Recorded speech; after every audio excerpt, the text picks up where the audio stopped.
इतिहासपुराणाभ्यां वेदं समुपब्रह्मयेत् बिभेत्य मामयं प्रतरिष्यति निगमकल्पतरोर्गलितं फलं शुकमुखात् अमृतद्रवसंयुतं पिबत भागवतं रसमालयं मुहुरहो रसिका भुवि भावुकाः. Namaskaram to all of you. We are here to enjoy the second part of Srimad Bhagavata Purana. Yesterday, in the first session, we enjoyed the birth of Bhagavata Purana, its significance as it is embodiment of Sri Krishna himself, and the great preaching done by Shukacharya to Parikshit. The circumstances warrants that on the seventh day Parikshit would die. Takshaka, a snake, would bite him. That was the curse given by Rishi Kumara to Parikshit. Now that he had only 7 days to live, he wanted to know all that he has failed to know throughout his life. Fortunately, he had a great preceptor suddenly in front of him. That was Shukacharya. We begin with the second canto, second skanda in Bhagavata Purana today. Parikshit questions Shukacharya. He raises doubts and gets cleared. This conversation has unveiled us Bhagavata Purana. Parikshit had a doubt. We are all entangled in this samsara. Is this all true? Is there a way that I live a better life? Is there a place for a better life, or is this the place? Is it true that this body and Atman are one and the same, or are they different? If Atman is different from this physical body, then what are the attributes and very nature of Atman? As an Atma who is sentient, what are my duties? How do I while my time? What is the right path? Is this Atma the controller of this universe? Or is there a supreme being who controls this entire universe? So these were the doubts in the mind of Parikshit. Of course, we also sail the same boat. We also have the same doubts. Shukacharya clarifies all these points. A Purana verily must have these 5 aspects: Sargascha, Pratisargascha, Vamsho Manvantaranicha, Vamshanucharitancheti, Puranam Panchalakshanam. These are the 5 marks of a Purana. If all these 5 are present, Purana is complete in all aspects. If it is short, even by 1 or 2 aspects, it's a Purana, but probably not a complete Purana. Srimad Bhagavata and Vishnu Purana are unequaled because they are complete in all these 5 aspects. Sarga is an explanation about Srishti. Pratisarga is an explanation on absorption, which is the big deluge. Sargascha, Pratisargascha, Vamsha, all the kings who were born, the dynasties who ruled of Surya Vamsha and Chandra Vamsha. Sargascha, Pratisargascha, Vamshaha, Manvantaranicha. Manus are glorious kings. There were many Manus. So the stories that are related, the happenings during the reign of each Manu is Manvantara Charitra. Vamshanucharitan Cheti, and lastly, all the non-detailed stories. Although they are termed as non-detailed, they are very important to augment our knowledge, our study process. So these are the five aspects: creation, absorption, Surya and Chandra Vamsha, Manvantara, Vamsha Anucharita, the last non-detailed stories. If all these five are complete, the Purana is complete. Now it goes without saying, the first aspect to be discussed would be Sarga, which is Srishti. So, rightly Shukacharya starts explaining Srishti. Why should we know why were we created? Why is this universe created? Is there a creation or not? Let it be scientists or philosophers. We all agree on one thing. This universe was created. It is just not existing forever, but it got created. It created, but was it not there and is something new created? It's not so. Science also accepts that whatever is born today is born from something that was existing. So it is not that non existing became existing. Instead, the existing one transformed to be existing another. I hope you understand the difference between the two. It is not that there was something non existent, it all became existent today.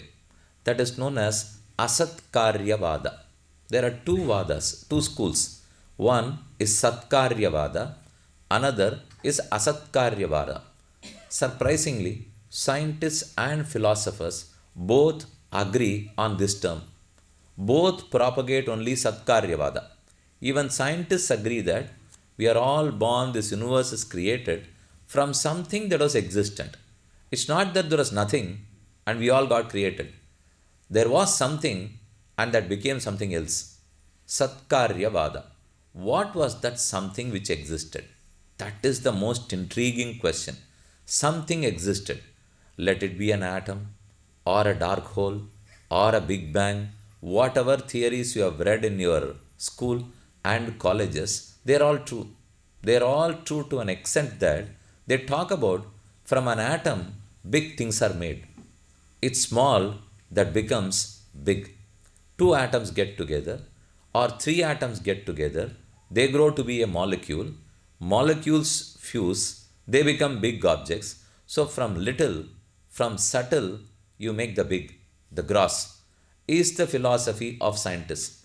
Whereas Purana says it is the gross that transformed to be the subtle. Gross is Brahman, subtle, all we who got created. So the gross transforms to be the subtle is philosophy, is Purana. The subtle accumulate and get together to become the gross is science. Both are in a way similar. Let it be small to big or big to small, that doesn't matter today. But what we need to know is how was this Prapancham created as per Bhagavata Purana, as per all Veda and Vedanta. Let us look at debating whether science was right or philosophy was right. That's a separate subject. Now we are in Bhagavata Purana. What Shukacharya, what transpired between Shukacharya and Parikshit is important to us. Let me give you an introduction for creation. The question was about creation. Why did this question come? Because first Shukacharya started telling Parikshit to become exalted. To improve your spirituality, one must meditate. Meditate on God. When he said meditate, Parikshit had a doubt. Meditate on what? Meditate on myself, or this microphone, or this hall? I reflect on what? Answer by Shukacharya was, reflect on Brahman, reflect on Jagat Karana. Whoever is the cause for you, reflect on him. Meditate on him. This came out because Vedantas guide us. It says, Karanantu Dhyayaha. Whichever is the Karana, meditate on that. Karana is cause. Whatever is your cause, meditate on that cause. Only then you would know the purpose of your creation. You would know the process of your creation. You would know the problems in your creation. There is a process, there is a purpose, there is a problem. There are three P's now. All these three are very, very important. What is the purpose of creation? Yes, one need to meditate on the Creator, on the Jagat Karana. Now, I must know who is that Jagat Karana. Is it something that is insentient or something that is sentient? Who can be a Karana? A potter can be a Karana for a pot. A weaver can be a Karana for a sari. A gardener can be Karana for a plant. A goldsmith can be a Karana for a chain or a necklace. Similarly, this whole universe must have a Karana. Who is that Karana? Identify him. Karanantu dhyayaha. So first let us deal who that Karana is and what are the fundamentals of creation. The first aspect is, if anything is created, that's created from whatever existed. Something was in existence that transformed and we are here today. What was in existence? Brahman ever existed. Chandogya Upanishad. A great part of this Upanishad deals about Brahma Jagat Karanavada and Srishti of this universe. Again, let us get into the conversation of two noble souls. One was Uddalaka, other was Shvetaketu. Uddalaka was the father. Shvetaketu was his son. Shvetaketu went for studies. He completed a 12-year course, returned to his father. Father questioned. He was not satisfied that his son has completed his studies because that was not effulgent in his face. Agathin alagu mugathil theriyum. So the father identified that he has not completed his studies. Wanting to know about his status, he questions him. Utatam adesham aprakshyah yena ashrutam shrutam bhavati amatam matam avijñatam vijñatam. Did you know that being which if you know would equal to knowing everything in this world? If you know that one, you know everything. If you do not know that one, whatever you know is waste. So did you know that? No, the child did not even know that was a person or there was one which can equal all. Can one equal all? If I know him, it doesn't mean that I know all of you. If I know this hall, it doesn't mean that I know all the halls in this universe. If I know one, it will equal to be knowing one.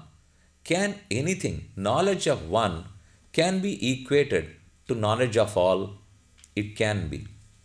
There is a method in proving it. If you know the cause, then you know all the products of that cause. If you know clay, all the products of clay are known. If you know gold, all the products of gold are known because all the products are only a material transformation, a difference in state of the same gold. When you make a gold chain, it's known as gold chain. We don't even mention that this is a chain made of gold. Now tell me, is it right to tell a gold chain or is it the right way to tell a chain made out of gold? Gold chain is different from a chain made out of gold because gold and chain are not one and the same. One is a cause and other is a product. A clay and a pot are not one and the same. One is a cause and the other is a product. But still we say clay pot, silver vessel, gold vessel. Why do we name it so? Because Karana and Karya, the cause and the product effect. Karya Karana Bhava. Whenever we come across this, Karya and Karana can be treated in first case ending. I'm just introducing you a little of grammar. Case ending. First Prathama Vibhakti, Dvitiya Vibhakti, Tritiya Vibhakti. These are all Vibhaktis. In English, case ending. In Tamil, Verchumai Urubu. Verchuma Urubuna, Mudal Verchumai, Rendam Verchumai, Munam Verchumai. I, all, ku, in, adu, kan. These are the 7 case endings. First case ending is the name by itself. Here there is one name, gold. Then there is another word, chain. A chain made out of gold is different. It has case endings. Whereas a chain made out of gold is a gold chain. Gold is also in the first case ending. Chain is also in the first case ending. When can you use two words in the same case ending? Can I use it this way? Me, book. Me, book. Can you? You cannot. I can only say my book. Why are you compelled to use a case ending? Because I don't enjoy a karya karana bhava with this book. If I enjoy a cause and effect relationship, then I need not use a case ending. I can use the same first case ending. As the mud transforms to be a pot, as the gold transforms to be a chain, it can be called as a gold chain. But still, gold and chain are different. Gold cannot be worn on your neck, a chain can be. But a chain is more valuable than gold because it has value has been added. So whenever you use something in the first case ending, although the two products are different, this material is different from the effect material, from the product, but still you use it in the same case ending. Where all is it possible? One places wherever there is a cause and effect relationship. There is another place whenever there is a Shariratma Bhava relationship. Let me give an example. This is my body. Of course, this is my body. When I say my body, I use a case ending. Me body, I do not use a case ending. Me and body, do you ever say so? Me hand, no, it's my hand. Me head, no, it's my head. If this hall is mine, this lantern is mine, this microphone is mine, this body is mine, which itself proves that I am different from this body. But still, when I call out using your name, Hey Krishna, Hey Madhava, Hey Govinda, then you look back at me, you walk towards me. Walking is the action of this body. But recognizing when I call you is the action of the Atman. This body cannot recognize when I call out. Atman cannot walk when I call out. Atman cannot walk because it has no limbs. Body cannot recognize because it has no knowledge, it has no jnana. So they work in close relationship. When I call out a name, which is the name of this body, the Atman recognizes, he walks towards me. I question the Atman. I called you Krishna. Is your body named as Krishna or Atma named as Krishna? You both came together to me now. When the body walked towards me, Atman also walked towards me. But is the name given for the body or the Atman? The name is not for the Atman. The name is for the body. Because the same body exists now in a different birth. Atma would have taken a different body. He would have been named differently. So the same Atma can enjoy many different names in many different births. So the name is given only to the body and not to the Atman. But still, when I called out Krishna or Madhava, why did the Atman respond? It responded because it enjoys an inseparable relationship, body and soul relationship. When there is a Shariratma Bhava, of course you can call out both as one and the same. When there is a Karya Karana Bhava, you can call as one and the same, like gold chain, like a mud pot. Similarly, who is the Karana for this entire universe? If you identify that cause, then it goes without saying you would have understood the whole universe.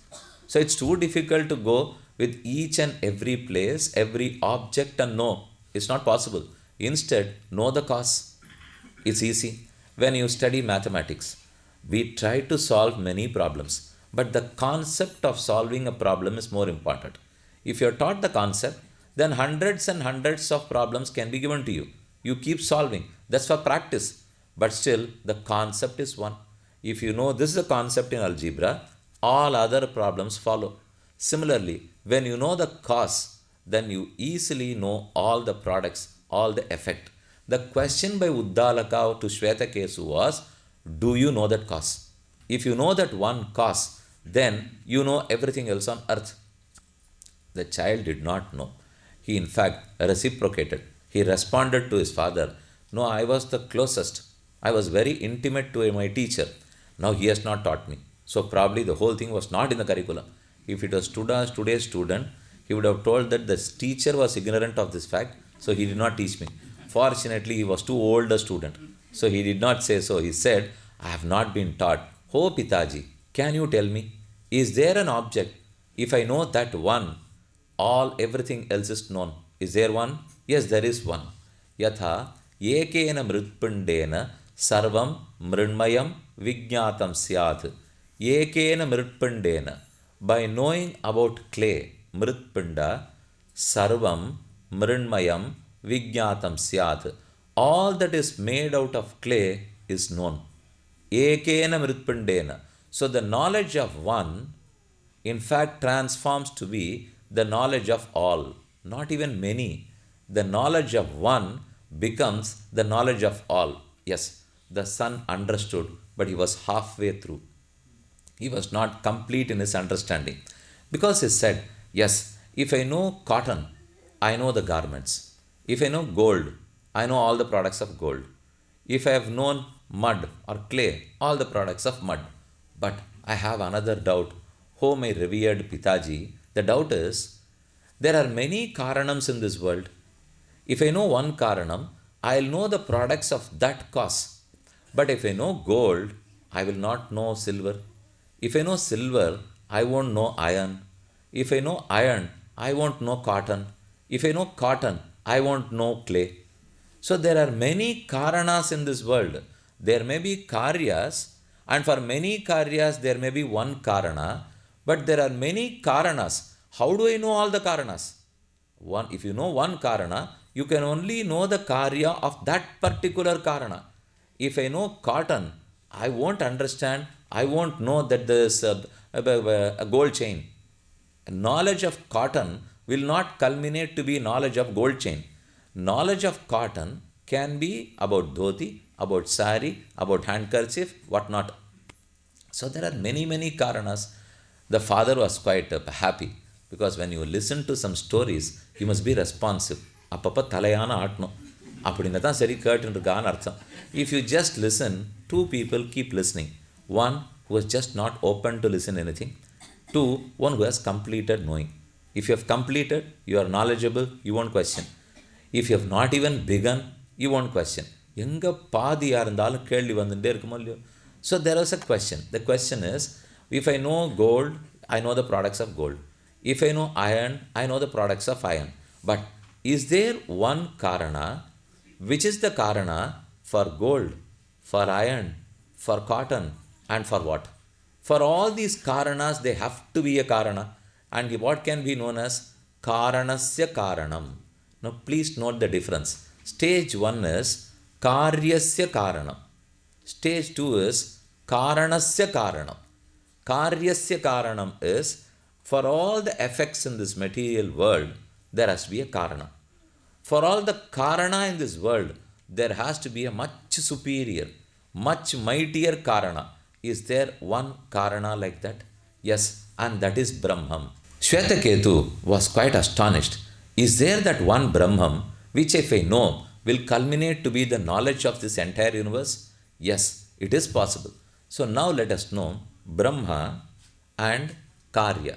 Brahma is the Karana, this entire universe is the Karya. So we have established a Karya Karana Bhava. I have not yet talked about the process of creation. I am only telling you about the fundamentals of creation.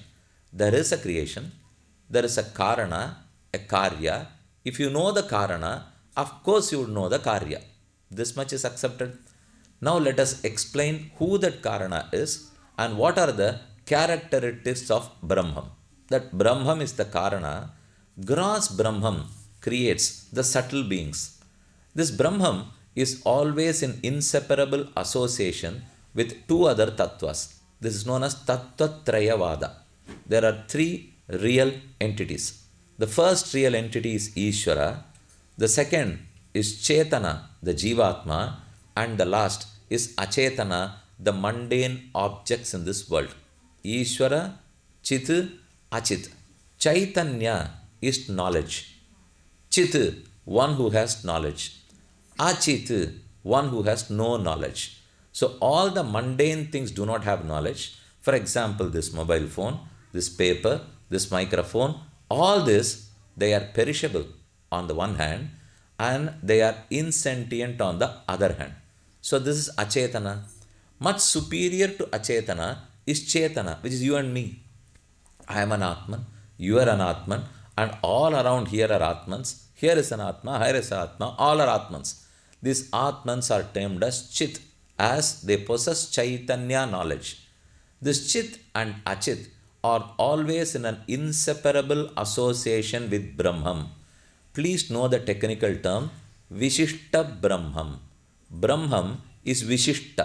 Vishishta is who is always in inseparable association. Visheshana, Vishishta. Visheshana is an adjective. Vishishta, one who is qualified by an objective. Adjective is a Vishishta. Brahman is Vishishta. Vishishta means Kudiyadu, one who is in association. He is association with what? Chit and Achit.